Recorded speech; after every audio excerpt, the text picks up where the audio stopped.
भोलेनाथ जी तुम्हारे लिए एक बहुत ही महत्वपूर्ण और रोचक संदेश लेकर आए हैं जो तुम्हारे जीवन के लिए बहुत ही परम आवश्यक है।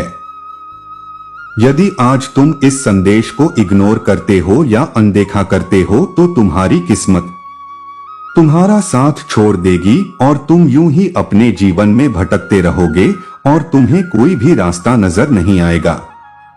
तुम्हारे प्रभु आज तुम्हारी सभी उन व्यथाओं को तुमसे दूर करने के लिए यह संदेश लेकर आए हैं। यह संदेश तुम्हारे मन के भीतर उदारता, विनम्रता, दयालुता और भक्ति भाव उत्पन्न करेगा, जिससे तुम्हारा बहु बड़ा फायदा होने वाला है। जो तुम्हारी स्थिति एनी टाइम खराब चल रही है वह सब सुचारू रूप से चलने लगेगी। तो मेरे प्यारे बच्चे, इस संदेश को अपने प्रभु महादेव जी के साथ अंत तक सुने। अंत में तुम्हें एक बहुत बड़ा उत्तम चमत्कार देखने को मिलेगा जो तुम्हारे जीवन की गतिविधियों को सटीक तरीके से प्रस्तुत करेगा। और मेरे बच्चे, यदि तुम इस संदेश को इग्नोर करके अनदेखा करके जाते हो तो आज मैं तुमसे बहुत क्रोधित हो जाऊंगा और तुम पर से अपनी कृपा दृष्टि हटा लूंगा।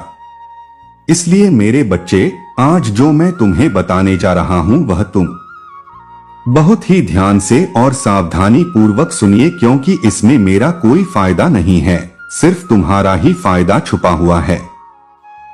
मेरे बच्चे, इस संदेश को शुरू करने से पहले तुम्हारे प्रभु भोलेनाथ जी की तुमसे एक छोटी सी प्रार्थना है। यदि इसे स्वीकार करते हो तो मेरे इस संदेश को तुरंत के तुरंत लाइक कर दीजिए और हमारे चैनल अकेला स्टोरी को सब्सक्राइब करके कमेंट में ओम नमः शिवाय, जय भोलेनाथ, हर हर महादेव, जय माता पार्वती, जय काली माता, जय लक्ष्मी माता, जय हनुमान और जय श्री राम टाइप कर दीजिए।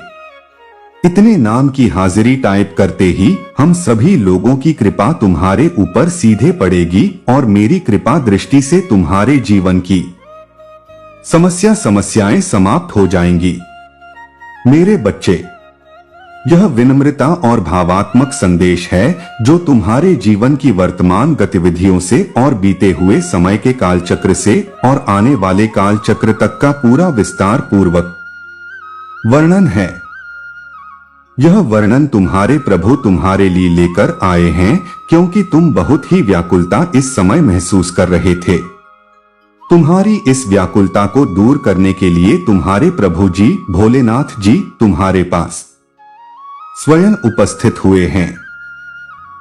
यदि आज नजरअंदाज करते हो तो यह तुम्हारी सबसे बड़ी भूल होगी और सबसे बड़ी महागलती होगी, क्योंकि मुझे अनदेखा करके तुम अपने आप को एक अंधकार में ले जाओगे।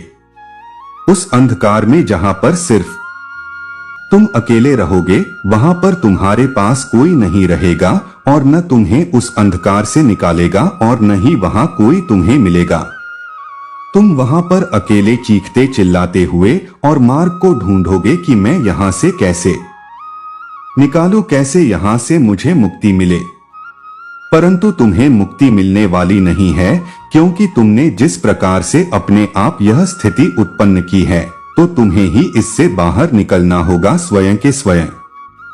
परंतु यदि अपने प्रभु महादेव जी के विश्वास और उनकी भक्ति पर अपनी श्रद्धा रखते हो तो तुम्हारे प्यारे महादेव जी स्वयं तुम्हारे पास उपस्थित हो जाएंगे और तुम्हारा हाथ पकड़कर तुम्हें उस अंधकार भरे जीवन से बाहर निकालेंगे और तुम्हारी सभी व्यवस्थाओं को सुनिश्चित करेंगे, इस प्रकार से सुनिश्चित करेंगे जैसा तुमने कभी आज तक सोचा नहीं होगा। यह उन लोगों की विचारधारा है जो तुम्हारे जीवन में अनुकूलित और विपरीत इच्छाएं और भावनाएं प्रकट करते हैं।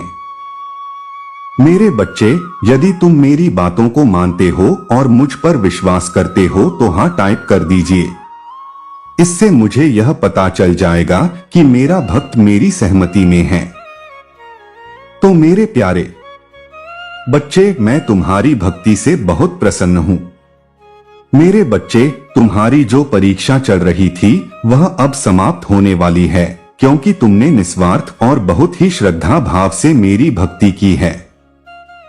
मैंने इन सब चीजों को का अनुभव किया और तुम्हारे समस्त जीवन का आकलन और समीक्षा की, तो मैंने यह पाया कि मेरा भक्त अब परीक्षा में सफल हो गया है और अब इसे दर्शन देकर इसकी सभी समस्याओं का निवारण करना है, चाहे जैसे भी हो उस स्थिति से बाहर निकालना है।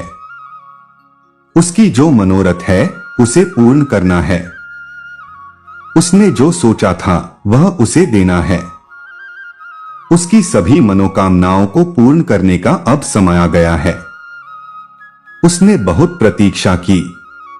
मेरा भक्त अभी तक इतनी यातनाओं और इतनी पीड़ाओं का अपने आप में आभास किया है और उनका अनुभव किया है, जो हर किसी के बस की बात नहीं है। सिर्फ वही कर सकता है जो सच्चे दिल वाला प्रभु भोलेनाथ का भक्त होगा। मैंने तुम्हें इस प्रकार से परीक्षा में तपाया है।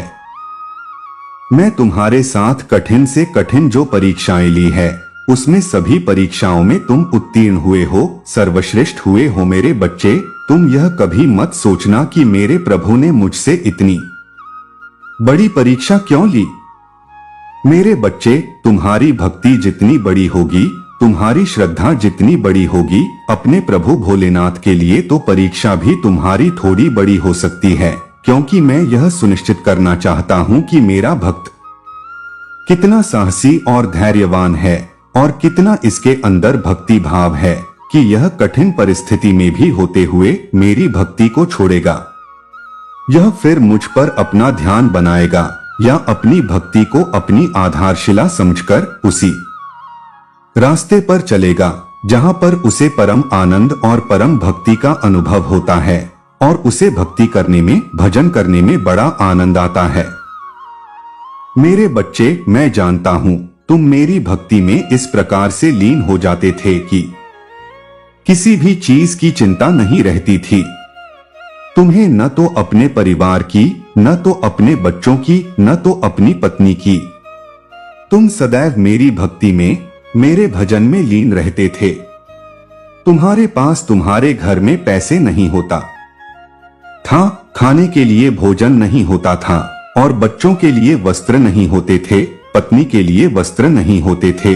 तब भी तुम अपने कार्य को छोड़ करके उनके लिए उन व्यवस्थाओं को न पूरा करते हुए मेरी भक्ति को जिस प्रकार से तुमने करने का निर्णय लिया है, वह मुझे अति प्रिय लगा है।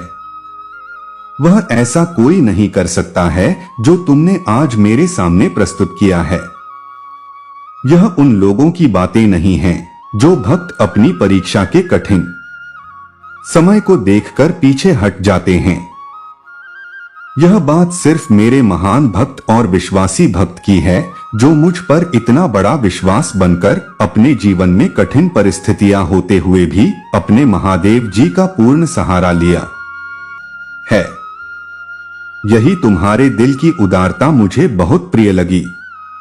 इस आधार पर मैंने यह निर्णय लिया है कि अब और नहीं सहाना था, सहन कर लिया। जो भी तुम्हें करना था वह भी झेल लिया और जो भी तुम्हें करना था वह भी कर लिया अपने अनुसार, अपनी भक्ति के अनुसार, अपने हृदय की उस गहराई के अनुसार जो तुम्हारे भीतर उस भक्ति भाव को उबाल कर बाहर निकाल, जहां से लोगों के मन में गंदे विचार उत्पन्न होते हैं।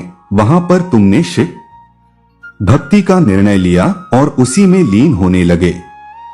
रात दिन सोते जागते सिर्फ मेरा ही भजन, मेरा ही कीर्तन, मेरी ही भक्ति, यह मेरे मन को ही भा गए। इसलिए यह मुझे बहुत प्रसन्न करता है। मैं तुमसे बहुत खुश हूं और इसीलिए मैं तुम्हारे समक्ष उपस्थित हुआ हूं, तुम्हें अपने दिव्य दर्शन देने के लिए। ऐसा दिव्य दर्शन जो आज तक किसी को प्राप्त नहीं हुआ होगा।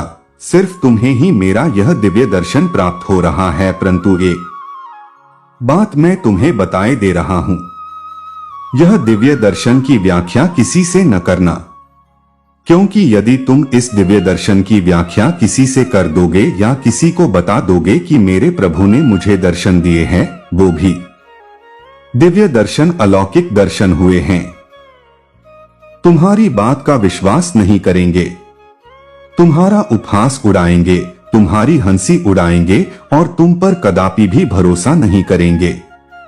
तुम चाहे जो भी कुछ बता लो उन्हें, क्योंकि आज के टाइम पर यह सब होना संभव नहीं है। ऐसे विचार उनके मन में उत्पन्न होंगे, परंतु उन्हें यह नहीं पता है कि भक्ति और तप के बल पर कुछ भी किया जा सकता है। कुछ भी आज के टाइम पर संभव नहीं है। ऐसा नहीं है कि आज के टाइम पर प्रभु अपने भक्तों को दर्शन नहीं देते हैं या उनकी बात को, प्रार्थना को स्वीकार नहीं करते हैं। यह तो सब पहले होता था। त्रेता, द्वापर, सतयुग, इन सब युगों में प्रभु स्वयं दर्शन देते थे, किंतु कलयुग में प्रभु स्वयं दर्शन नहीं देते हैं और न ही किसी को अपने दिव्य दर्शन की छवि दिखाते हैं। परंतु मेरे बच्चे, तुम्हें इन सभी की बातों में नहीं पड़ना है और न ही उनकी बात को अपने हृदय में लेकर चलना है, क्योंकि यह लोग वहां तक नहीं पहुंच सकते हैं जहां तक तुम पहुंच सकते हो। उनकी सोच विपरीत है और तुम्हारी सोच अनुचित है।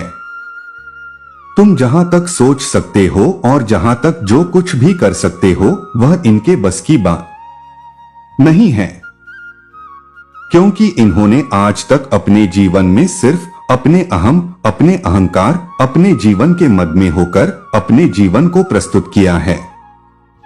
उन्हें यह सब क्या पता कि कुछ करने से, भक्ति पूजा पाठ करने से क्या हो सकता है, क्योंकि उन्हें इतना ज्ञान नहीं है, उन्हें इतनी जानकारी नहीं है और न ही उनके अंदर इतना साहस है कि वे सब इस मुकाम तक पहुंच सके और अपने आप को प्रभु के चरणों में समर्पित कर सके।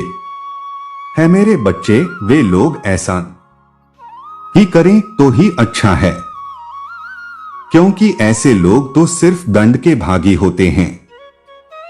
उनके जीवन की समस्त परिस्थितियों निरस्त कर दी जाए और उनके जीवन में विभिन्न समय का प्रवेश कर दिया जाए तो ही उनके समझ में यह सब बातें आ जाएंगी। परंतु यह सब अभी नहीं, कुछ और समय है, कुछ और क्षण है जो इनके लिए अभी बेहतर है। जो आने वाला समय होगा जब उनके कर्मों का, पापों का घड़ा भर जाएगा, तब उन्हें भी ऐसी ऐसी कठोर पीड़ाएं मिलेंगी जो उन्होंने अपने जीवन में सोचा नहीं होगा और न ही उसका आकलन किया होगा। क्योंकि तुम दूसरे को देखकर जब हंसोगे, दूसरे की बात का मजाक बनाओगे और उन पर टिप्पणियां करोगे, तो तुम्हें कभी भी कुछ अच्छा प्राप्त नहीं हो सकता है। क्योंकि यदि कोई शिव भक्ति कर रहा है, वह अपने जब तक मिली है, तो यदि तुम ऐसा करते हो तो तुम्हें घोर पाप लगता है और उसके पाप की सजा बहुत ही भयानक होती है। तो मेरा कहना मानो। ऐसे लोग जो बहुत पाप के भागी न बने, जो ऐसा सोचते हैं, करते हैं जो मैं बता चुका हूं। अगर कुछ बुद्धि है, कुछ मस्तिष्क तुम्हारा नियंत्रित में है, तो अब से मेरी बात को मानो और अपने जीवन को सुधारने का प्रयास करे। जब तुम प्रयास करोगे तो प्रभु तुम्हारे स्वयं तुम्हारे साथ रहेंगे। तुम्हें अपने आप को बदलने के लिए, अपने आप को नई दिशा की ओर ले जाने के लिए, उन सभी चीजों को व्यवस्थित करने के लिए मैं स्वयं तुम्हें प्रोत्साहित करूंगा और तुम्हारे मार्ग को सही तरीके से सुनिश्चित करूंगा। तुम कभी भी अपने मार्ग से भटकने नहीं पाओगे। जब तुम भटकने लगोगे तब तुम्हारे प्रभु आकर के तुम्हें सही मार्ग का चयन करवाएंगे। जब मैं इतना करने के लिए तैयार हूं, तब तुम्हें किस बात का डर है? अपने आप को बदल लो, अपने पापों का प्रायश्चित कर लो, अपने अहंकार को त्याग दो और एक नए जीवन की शुरुआत कर लो। यदि तुम नए जीवन की शुरुआत कर लेते हो तो तुम्हारा समस्त जीवन बेहतर होने वाला है और तुम्हारे आने वाली पीढ़ियां भी एक अच्छा सुख अनुभव करेंगी और तुम्हारे कुल का नाम रोशन होगा। तो मेरे बच्चे, इस संसार में यदि आए हो तो कुछ अच्छा कर लो, कि जब तुम्हारा लेखा जोखा तुम्हारे प्रभु के पास देखा जाए और तुम्हारे कर्मों का हिसाब किताब चुकता होने लगे, तब कम से कम तुम्हारे कुछ ऐसे काम निकल आए जिससे कि तुम वहां के समस्त नियमों के अंदर आ जाओ और अपनी पीड़ाओं से मुक्ति का जो दंड है कम हो जाएगा। अन्यथा जो भी दंड वहां दिया जाता है वह तुमने अभी तक कभी नहीं पाया होगा और नहीं देखा होगा। जब वहां पर जाओगे तब तुम्हें इन सब बातों का पता चलेगा, जब तुम्हारी देह से तुम्हारे प्राण तुम्हारी आत्मा निकालकर उन मेरे देव दूतों तक पहुंचेगी जो इन कार्यों को सुनिश्चित करते हैं। फिर जिस तरह से तुम यहाँ निर्दयता से पेश आते हो, किसी के साथ दया नहीं करते हो, सबको सताते हो, बुरा आचरण रखते हो और अपने धर्म को नष्ट करते हो, किसी की बात नहीं मानते हो, कोई भी साधु संत या महात्मा या सिद्ध पुरुष तुम्हें कुछ समझाने का प्रयास करता है तो तुम उनकी बात का उल्लंघन करते हो और उन्हें बुरा भला कहते हो और उन्हें भगा देते हो, तो यह तुम्हारी सबसे बड़ी भूल है। इसी तरीके से तुम्हें निर्दयता से वहां पर पीड़ाएं दी जाएगी, ऐसी पीड़ा जो तुम्हारे दर्द को सहन करने की क्षमता नहीं रहेगी। चिकोंगे, चिल्लाओगे, तब भी तुम्हें छोड़ने वाले नहीं हैं मेरे देवदूत। तब तुम्हारे प्रभु ही तुम्हारे पास आएंगे, तब तुम्हें बचाएंगे। किंतु जब तुम आज से ही अच्छे कर्म करना प्रारंभ कर दोगे और शिव भक्ति करना प्रारंभ कर दोगे या किसी की भक्ति करना प्रारंभ कर दोगे जो तुम्हारा इष्ट हो, जो तुम्हारा पूजनीय हो, उसकी पूजा करो, तुम्हें अवश्य ही सभी पापों और सभी दुखों से मुक्ति मिल जाएगी। परंतु यदि तुम ऐसा नहीं करते हो तो तुम्हारा जीवन नर्क से भी देवत्र हो जाएगा और तुम्हारा इस पृथ्वी लोक पर जन्म लेने से कोई मतलब नहीं निकलने वाला है। ऐसे तो पशु पक्षी भी यहाँ पर जन्म लेते हैं और आकर के अपने अनुसार भोग करते हैं और फिर मृत्यु के बाद पुनः वापस चले जाते हैं, तो तुम उनमें से नहीं हो। तुम एक मनुष्य योनि में हो, तो जो मनुष्य का कर्तव्य है वह तुम्हें अवश्य करना चाहिए। यदि उनका उल्लंघन करोगे तो सजा तो मिलेगी। मेरा कार्य समझने का है। मैं सृष्टि को बनाया है और सृष्टि को डोट चलाने की जो जिम्मेदारियां ली है, तो मैं अपने प्रिय बच्चों को समझा भी सकता हूं कि मेरी बात को मान जाओ और अपने कर्मों को सुधार लो। यदि तुम सुधर गए तो सब कुछ सुधर जाएगा और तुम कभी भी उस सिचुएशन में नहीं जाओगे जो तुम्हारी विपरीत दिशाओं में तुम्हें प्रस्थान करती है। तुम मेरे प्रिय बच्चे, तुम्हारे महादेव जी ने जो बताया है वह तुम्हें अच्छी तरीके से समझ में आ गया है और मैं उनके लिए इतनी सारी व्याख्या भी कर दी है। यदि वह सुधर सकते हैं तो सुधर जाएंगे, अन्यथा उन्हें अपने कर्मों को भोगने दो और तुम अपना कर्म करते रहो। मेरी बात को मानो तो तुम मेरे इस दिव्य स्वरूप की विवेचना किसी से न करना। जो ऐसे लोग हैं जिनके बारे में अभी मैं तुमसे बात कर रहा था, बस तुमसे गुप्त ही रखना। तुम जब गुप्त रखोगे तो उसका जो असर है, उसका जो तप है, वह तुम्हें पूर्ण रूप से प्राप्त होगा, अन्यथा यह सब तुम्हारा छिन्न हो जाएगा। जो तुम्हारी भक्ति है, जो वहां तक है, जो तुम्हें प्राप्त हो रहा है, वह सब चीर हो जाएगा। मेरे बच्चे, भक्ति की है और जो तुम्हारे जीवन में पूरा समय चल रहा था वह मैंने ही तुम्हारे जीवन में प्रकट किया था, क्योंकि मैं तुम्हारी परीक्षा ले रहा था। मेरे बच्चे, परीक्षा लेना भी मेरे लिए आवश्यक है, क्योंकि अपने सच्चे भक्त की पहचान करना मेरे लिए परम आवश्यक होता है।